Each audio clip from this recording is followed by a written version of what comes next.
tomto videu si ukážeme, akým spôsobom môžeme v Exceli získať všetky základné údaje o výberovom súbore pomocou procedúry deskriptívna štatistika.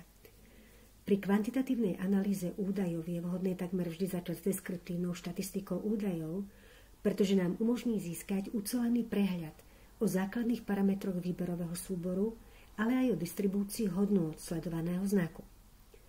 Ukážeme si realizáciu deskriptívnej štatistiky na súbore, ktorý tvoria disponibilné príjmy vybraných domácností s osobou s ťažkým zdravotným postihnutím.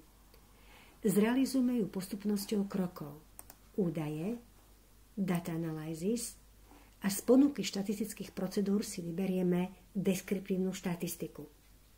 Po zvolení oka dostávame dialogové okno, v ktorom je potrebné vyplniť vstupnú oblasť.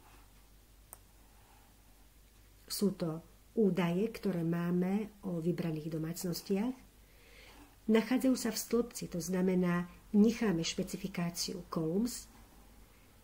Potvrdíme labels in the first row vzhľadom na to, že v prvom riadku nášho stĺpca sa nachádza názov sledovaného znaku a špecifikujeme výstupnú oblasť.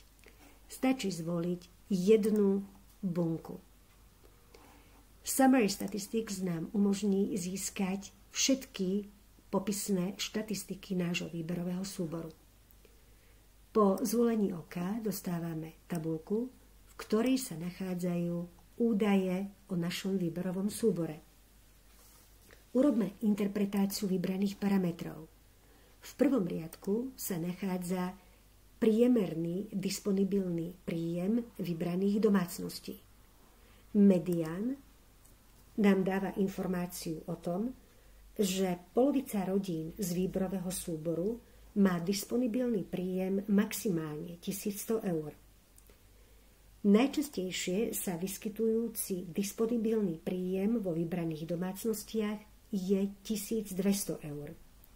Ďalšie údaje sú o výberovej štandardnej odchýlke, výberovom rozptyle, koeficiente špicatosti a šikmosti. Koeficient šikmosti má hodnotu blízku 0, čo naznačuje symetriu rozdelenia výberového súboru. Okrem minimálnej a maximálnej hodnoty je v tabuľke uvedený aj rozsah výberového súboru.